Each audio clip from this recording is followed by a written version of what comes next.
Hey YouTube, it's Marita from the Nurse Lounge, and today we're actually going to talk about the criteria or what things I suggest you look for when you are looking to go to nursing school. I've been asked that question before, and it's time to do an updated video. I did this video about when I first started this channel, about how to choose a nursing school, and it's just time to do an updated video. I don't think the criteria much has changed, to be honest with you. But again, since it's something new, not new, I just want to do an updated video for you. So I may link that one with this one. And besides my look, the information is pretty much the same. But again, because it's been asked about a video regarding that, excuse me, I just thought I would go ahead and, do a video for y'all. All right, so when it comes to how to choose a nursing school, I can just tell you the criteria that I had. Well, you know what? Let's talk about that. Let's talk about the criteria I had to choose a nursing school. My criteria, so we're going to change it from, because since I already did a video on how to choose a nursing school, we're going to talk about my criteria that I had, that I use to pick the nursing school that I went to, if that makes sense. So when it came to nursing schools for me, or in general, and even back then, I wasn't even thinking about, was this school accredited? I just assumed every school was accredited. No, every school is not accredited. The first thing you want to know is your school accredited? If your school is not accredited, your degree is no good. Okay? It's like having like having fake money. Okay? So you may have some counterfeit money, but it's no good. The value of it's no good. Same thing with a school that's not accredited. If the school has to be accredited, and then the School of Nursing, the program itself has to be accredited. So if your school's accredited, if the whole university is accredited, or the community college, or their technical school, or whatever it is, if that's accredited, but yet your School of Nursing is not accredited, you don't have an accredited program. It has to be from both. Your school has to be accredited, and then the School of Nursing, or the program, has to be accredited as well. How do you find out if the school's accredited? It is online. Simply go to their website. It should simply say on their website, and then on the website for the nursing school or program itself should say that this is an accredited program. And it tells you by what governing board that school is accredited by. If you cannot find that on the website, that's one red flag that you have, number one. Number two, you need to go ahead and call the program, call somebody at that school and say, hey, I need to know, where can I find if this program is accredited or not? Accredited, accredited, accredited. It needs to be an accredited program, first and foremost. Number two, what are the NCLEX pass rates? You want to know, and even though I'm saying 1 and 2, this is no particular order. Just jot those things down and be looking for those things. What are your NCLEX pass rates? If you have an NCLEX pass rate below, I want to say 85%, that's not a good program. Your NCLEX pass rates are highly indicative of two things. So it's indicative of the caliber of students that you may have at going to that school. Also indicative of the quality of faculty you have teaching those students at that school. So if you have what I call bottom of the barrel students, they're really unteachable. When I say unteachable, I don't mean like a mental problem. They just do not grasp nursing concepts. And if they collectively make bad grades, and you see this time after time and time again, then we have an issue with the quality of student that we're picking for the program. Also, if the quality of the student of the program changes, but your faculty is no good, you will also see low NCLEX scores because they can't teach. So you could have a student who is very knowledgeable, but if the person cannot convey the information and teach it to you, then collectively as a program, you're going to fail, okay? And you're going to have low NCLEX pass rates. The higher the pass rate, the better the program. Look at those pass rates for over the past 5 or 6 years. Don't just go off of last year. Is it a consistent thing that they do? Is it a consistent thing? And honestly, if you see a dip in a NCLEX pass rate, you see it go down, and then all of a sudden you see it go up and stay up for a while, they had a problem that year. And they probably had a problem a few times, but they decided they're going to go ahead and nip whatever it is and go ahead and fix the problem, because they cannot have their School of Nursing being closed down by the Board of Nursing in that particular state because of the fact that they are not successful in passing students. It's a bad reflection upon them. So NCLEX pass rates, watch for those. Make sure you have looked at those pass rates for over the past so many years and go from there. Next thing you want to know is, what is the GPA requirement to get into the program? Now, this is where I'm going to lose some of y'all, and it is what it is. Sometimes it's a tough pill to swallow by what I'm going to say. Nursing school is highly competitive. Highly, highly competitive. So if it's a competitive program, and here's an example. My alma mater, where I went to school at, for nursing school, when I applied for nursing school back when I was going, this is back in 2002 when I applied, okay? 2002, we in 2020 now, so that's 18 years ago that I applied. The criteria to get into the program was a 2.8 to get into the program. And I had a 3.0 for my previous psychology degree, and I got accepted. That same school now has a program requirement of 3.5 to get in. So they've moved it from 2.8 to 3.5, I want to say, to get into this program. However, all the students who are applying have 3.8s, 3.9s, 4.0s, 4.1s, 4.2s. So if you come in there trying to apply with a 3.5, you are not getting in, because those 3.8s, 3.9s, 4.1s, 4.2s, they're the ones who are getting in. The rest of those go on a wait list. So they're highly competitive. So therefore, you need to make sure you're making the best grades possible. Making the best grades possible. This is why I say C is not a good grade to make if you can do better than a C. If you can't do any better in a particular course, that's the kind of course it is for you, then that's fine. That's like math for me. But you better believe I'm going to try to make an A and everything else to bring my GPA up. So if you have a program that only requires you a 2.0 to get in, it's because they're letting what I call the bottom of the barrel students in. That's what that is. Now, let's just say you are a good student. You just need a second chance. You are not a bottom of the barrel student. You just have a low GPA. There are people like that who do exist, okay? Who you don't have the best grades, but you really are prepared and willing to study and work hard. Then maybe that is the program you need to start off at. That's fine. But as a general rule, you do not want to go to a school that has a 2.0 GPA requirement and you have a 2.0. If you get in, that means you were not in a competitive program or a competitive selection pool. That's basically what that means. Now, what I would say is, we're talking about RN programs specifically. However, there is a back door that I would suggest to people. Let's say, for instance, you don't have the highest GPA. However, you want to be an RN, but you're not going to get into any quality nursing program. The first thing I would do is check into an associate's degree program, a 2-year program, number one. And number two, if those GPA requirements are still too high, go to LPN school. Once you come to LPN school, the GPA requirements are lower for LPN to RN programs than they are for someone who's a traditional nursing student, if that makes sense. So let me repeat that. Go from, if you're not in a hurry and you need to get into a program, go to LPN school and go there, make the best grades you can make, go ahead and start working, and immediately go and apply for a RN program, because the criteria to get in as an LPN to an RN program is lower than it is to get in as a traditional nursing student. So it's like a backdoor method, if you will. That's like my backdoor way of telling students, like, hey, go with this backdoor. You're already a nurse, but you can go and get the RN, just the next year, okay, from the time you finish, or you started anyway. Go in through the backdoor if you have to. However you get there, just get there. But I'm just saying, as a general rule, you don't want a school that has a low GPA requirement. So start where you need to start and just go from there. After that, you need to think about, how much does this program cost? How much does this program cost for me to go to school? Do I have that kind of money? Do they require you to not work? If they require you to not work and you have to work to survive, that's not the school to go to. So there's no point of going over there complaining, well, I have to work. Well, they told you you can't work in this program. And there are some nursing programs that are like that, who do not allow you to work. And if you do work, you can get kicked out the program. Our program did allow us to work. However, they highly advised us not to work. Okay. And I didn't work at all in nursing school. I did not work at all. I don't know how I made it, but I did not work at all. I didn't, because nursing school was too hard as it was. So I did not work at all in nursing school.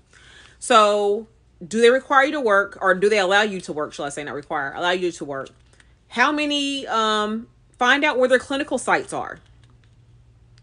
Find out something like that. Find out, when you're making your criteria, where are the clinical sites at?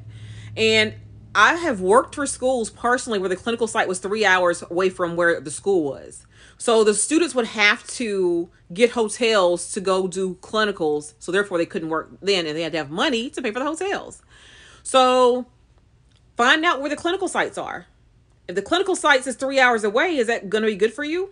And some people, they got to do what they got to do. So if they got to do what they got to do, they don't care about all that. But think about, these are things I'm just telling you to think about. Where are the clinical sites? Think about if you have children. Find out what the policies are. Or think about, what are you going to do with your children when there's inclement weather, when they're sick? Because nursing schools do not care about that. They don't care that little Johnny got a runny nose and got a slight fever of 99, and the daycare done called you to come pick him up. You better have a backup plan for somebody to pick up little Johnny with his runny nose and his fever of 99, because they don't play that in nursing school.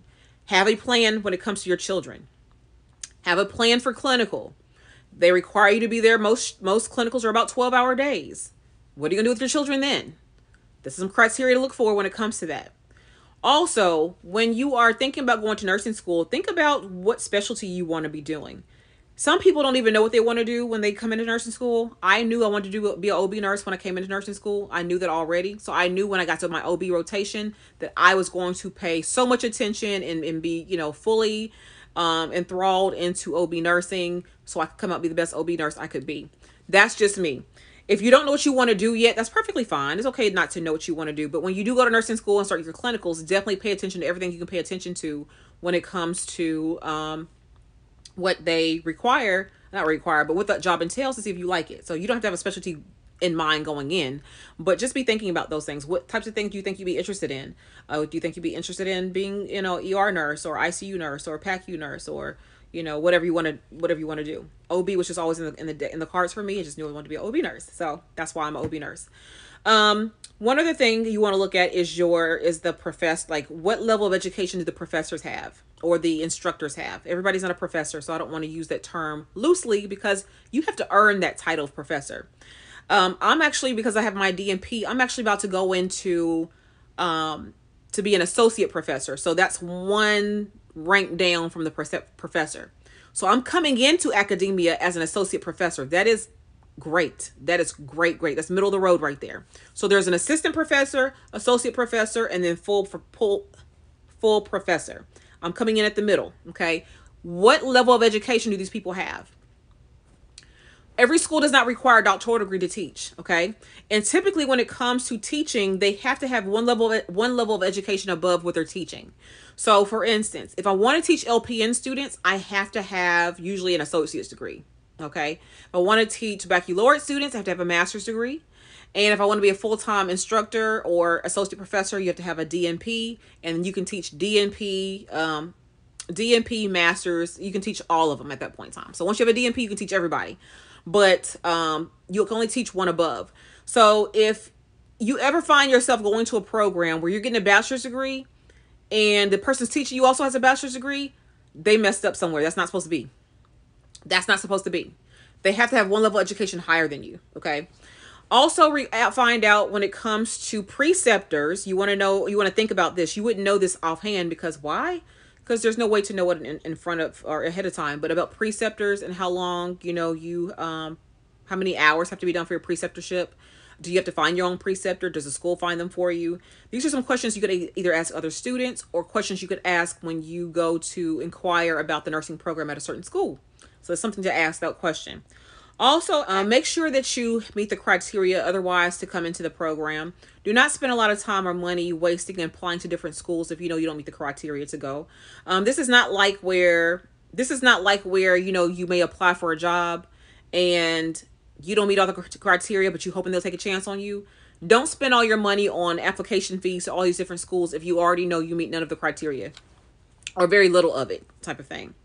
What you could look into is what their acceptance rate is, and also what their graduation rate is. And when it comes to nursing school specifically, you want to know the acceptance rate. So how many people get accepted who apply. You want to know what the graduation rate is. So how many people, so if 100 people are in a program this year, as an example, when they graduate in 2 years from now, 2022, how many of them will graduate? So if 50 people, 100 people come in and only 50 people graduate, your attrition rate is 50%. That's bad. That means 50 of those people, half your program didn't make it. Half that cohort didn't make it. That is not good. Okay. So you want to know those types of things, how many, what the admission rate is and what the graduation rate is. Also, you want to know what the employment rate is. They should have that somewhere on their website. A good school will have that on the website. What the employment rate is. What's the point of getting all this education and there's no job outlook for you in the area that you happen to be in? Think about that. So you done got all this education and spent all this money, all this training, and you got to move, and you had no intentions of moving anywhere. You was gonna stay right there in Smallville, USA, and all the nurses who the employment rate is only 20%, as an example. Okay, that means 80% of the nurses who graduated ain't even working, at least not in nursing. They're working, but maybe not in nursing. So you want to look at the employment rate as well in terms of what's going on with that. I always encourage you, even if you don't think that you're going to go further into school, I always encourage you to keep looking, even if you don't go, regarding what you want your outlook to be in terms of your future. Do you want to potentially, is it a possibility? Is it even an inkling that you may want to go back to get your master's degree someday? If you already have a bachelor's degree. Is it an inkling that you want to get your master's degree? I'm not pushing y'all towards the doctoral degree. Something wrong with getting that or not getting that. But I want you to always think about going to advanced practice, because I guarantee you, majority of you are not going to want to stay bedside for your entire nursing career. So if you're not going to want to stay bedside, then what are you going to do if you're going to stay in nursing? So you need to have a plan for that as well. So you may not need that plan, of course, at the beginning, but you will need a plan eventually for going into another line of nursing or advanced or changing specialties altogether. When it comes to, I'm trying to think, is there anything else when it comes to nursing school? Those are the biggest things I want to say. Make sure that you think about your grades, think about, the faculty, have a plan for children, have reliable transportation for clinical. We talked about attrition rates. We talked about admittance rates. We talked about be prepared for nursing classes in terms of you're sitting there in class for ever. You're sitting in 3-hour classes, so to speak. And one thing I want to kind of back up and say, if this is the first time you've seen any of my videos, or the first time, you know what, I just saw this first video and I think I want to be a nurse. I don't know nothing about nursing, but I think I want to be a nurse. Research the field of nursing. Research how much money is made in the area that you live in. Do not get caught up in the fact, oh, nurses make so much money.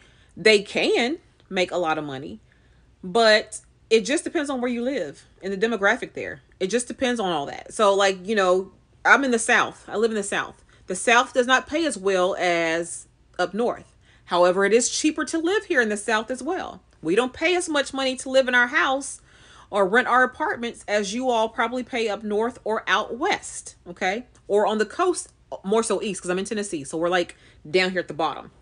But we're inward, inland, way inland, but we're at the bottom type of thing. So keep those things in mind too. How much do I want to make? Oh, I heard nurses make this much money. When people say nurse, they automatically see dollar signs going around. Oh no, everybody ain't making the same amount of money. We ain't making all the same amount of money. I came out of nursing school. Now, mind you, this is back in 2004. I came out making $18.11 an hour. That was my first job as a nurse, making $18.11 an hour. And you may look at that oh my gosh, that's no money. But back then, minimum wage was $5. So $18.11 an hour was rich. I thought I was rich. The first thing I think I bought was, no, I didn't buy that then. But I sure went shopping, and I have not stopped shopping since. That's been my issue. I digress. Yes. I know what I was going to say. All right. It came to me. If you have the opportunity, this has nothing to do with choosing a nursing school, but this is just some other sound advice. If you have the opportunity to do a residency program, or a, what did we call them back then? I did a program. Is it an interim?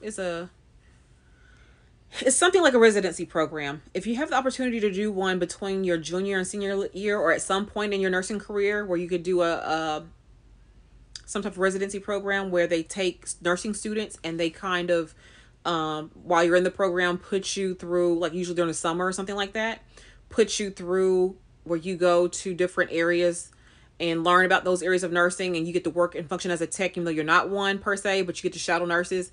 I did that when I was between my junior and senior year, and it was the best experience I ever had.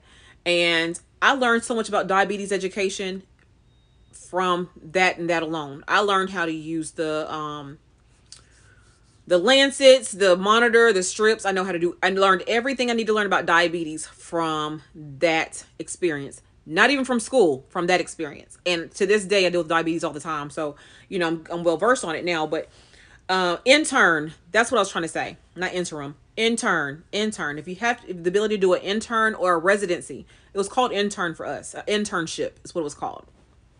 I did an internship between my junior and senior year, and it was great. So that's something else to be thinking about or considering if you want to go to school, to be looking for those types of opportunities to help you be a better nurse, because it will give you a good insight look about what nursing is. You work night shifts, day shifts. You get to follow different team leaders. I got to follow infection control nurse. I got to follow the diabetes educator. I got to follow PT, OT. I got to follow even a nurse manager while I was there. I got to go to, we had ECT therapy where they do the electrodes, and I don't know if they do that anymore at the hospital, but they do electric shock, ECT therapy, I think it's called. I got to witness how that works. It's like, that whole Frankenstein thing. I witnessed how that works. And so that was a great experience for me personally in terms of my growth as a nurse. So if you have the opportunity to do that in nursing school, definitely do that. All right. I think that's pretty much it. I can't think of anything else. Just know nursing school is very expensive, time consuming, and also think about, are you ready to sacrifice your time and your life for nursing school? If you're not ready to say, okay, you know what, I can't party with y'all. If you're not ready to say, no, I can't go to the movies. If you're not ready to say, I have to stay home and study, then nursing school is not good for you to do right now. You need to want it so bad that you're willing to die for it. And I mean, almost die for it. Not for real, but almost die for it. You want it that bad. And that's how I felt about my doctoral degree. I wanted it, all my degrees. I wanted it that bad that I was almost willing to die for it. I wanted it that bad. So therefore, if somebody's like, nope, I can't do that because I got to study for this. I got a big paper to do, a big assignment to do. You have to be willing to sacrifice those types of things. And if you're not ready to sacrifice that, you're not ready for nursing school, because nursing school will be your life for the next 2 years, or however many years it takes you. It will be your life. You will sleep, breathe, sweat, eat nursing. It is that serious. And I take nursing very serious because it was a very serious program for me, and it was very difficult for me. So definitely take this program very serious, whichever one you choose. And I wish you all the best in your hunt as you look for either nursing program that is a fit for you. Everybody does not have the same criteria. Time is a big issue for some people. Again, some people want to take the scenic route, which is okay. So they go to the LPN program, then they go to CNA program, then they do a LPN program, then they do a 2-year, then they do a 4-year. They do that, okay? There are some people say, nope, I'm skipping the LPN. I'm going straight to a 4-year program. That's up to you. It's based off of your life. No one else can dictate that for you. For me, I already had a doctoral degree. No, it didn't. Scratch that. For me, I already had a bachelor's degree in psychology. So it did not make sense for me to go back to be an LPN first, because I had to do 2 years regardless. And if I was going to do 2 years, I might as well go straight. Well, no, honestly, LPN didn't even cross my radar. An LPN program never crossed my radar. I don't know why I never thought of it, but it never did. I was thinking 2-year RN versus 4-year RN at the time. And if I had to do 2 years regardless, all I do is 2 years, then I might as well do the 4-year RN. So I totally skipped the CNA, skipped the LPN, the 2-year RN, went straight into the 4-year RN. So I got a 4-year degree in psychology, then I got a 4-year degree in nursing. So that's what worked for me.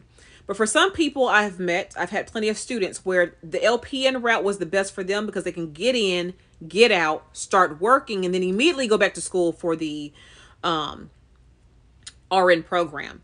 And for some people, they have to take that backdoor method that we just talked about. So sometimes the LPN program is the best thing to do for you because the LPN program allows you to get in. They require a different set of criteria to get into their programs than RN programs do. So usually a lower GPA, usually, not always, but a lot of times it's a little bit lower. You get into their programs and get into the back door and go into your RN program just like that. So everybody's criteria is different. What they want, what they're trying to get out of it, what they want to be, what their end goal is. You should have a 5, 10, 15, and 20-year goal for yourself when it comes to personal life, when it comes to career and things like that. If you don't have a 5, 10, 15, 20-year goal, you're not planning for your future. And I have a 5, and now mind you, I always tell people, this is going to sound crazy, so listen to this.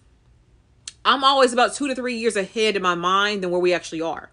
So for instance, this is 2020. I did 2020 in my mind back in 2018. I already knew what this year was going to look like, what my plans were, what I was going to do. Mind you, COVID kind of messed some of that up. However, I'm still on track for my jobs and things like that. So there were some setbacks, minor setbacks. I knew that I had planned on finishing this and moving out of bedside at this point in time. I had made my decision up by then. So I already had a plan.